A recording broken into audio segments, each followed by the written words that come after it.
মেয়েটিকে ছোটবেলা থেকে তার মায়ের বানানো টাইট জামা কাপড় পরতে হতো, যাতে সে সব সময় ভার্জিন থাকে। যখন সে 20 বছর বয়সে পৌঁছায়, তখন তার মা বাবার সিদ্ধান্ত অনুযায়ী সে এক অজানা পুরুষের সঙ্গে বিয়ে করে। বিয়ের পর সে আর কখনো তার স্বামীর মুখ দেখেনি, কারণ বিয়ের দিনই তার স্বামী তাকে নিজের ক্রেডিট কার্ড দিয়ে বিদেশে চলে যায়। তারপর 6 মাস পর যখন তারা আবার একে অপরের সঙ্গে দেখা করে, তখন কেউই কাউকে চিনতে পারে না।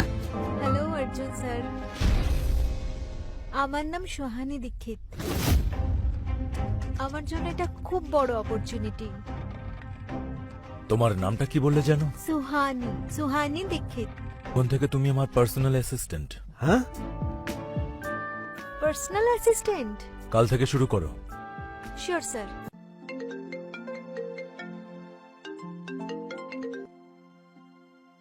হ্যাঁ দাদু। অর্জুন, এটা আমি কি শুনছি? তুমি 6 মাস আগে তোমার বউকে ছেড়ে ইউকে চলে গেছো আর ফিরে এসে এখনো দেখা করোনি। এটা কিন্তু তোমার থেকে আমি আশা করিনি। ওর দাদু কিন্তু আমার বেস্ট ফ্রেন্ড, উনি কিন্তু খুবই কষ্ট পেয়েছেন। তুমি খুব তাড়াতাড়ি গিয়ে ওর সঙ্গে দেখা করো। আমার ঘরের বৌমাকে ঘরে নিয়ে এসো। চিন্তা করো না দাদু, আই প্রমিস। যত তাড়াতাড়ি সম্ভব নিয়ে আসবো আমি ওকে।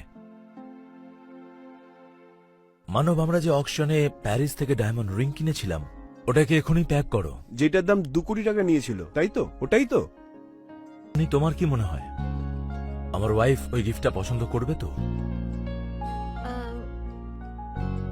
ওনার ভালোই লাগবে। ভালো লাগবে মানে?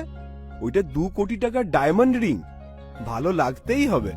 স্যার, আই থিংক গয়না তো সব মেয়েরই পছন্দ, কিন্তু আপনি আপনার স্ত্রীর সাথে 6 মাস পর দেখা করছেন। আমার মনে হয় ওনার সাথে সময় কাটানো উচিত, ওনাকে ফুল দেওয়া উচিত, সেটা ওনার বেশি ভালো লাগবে।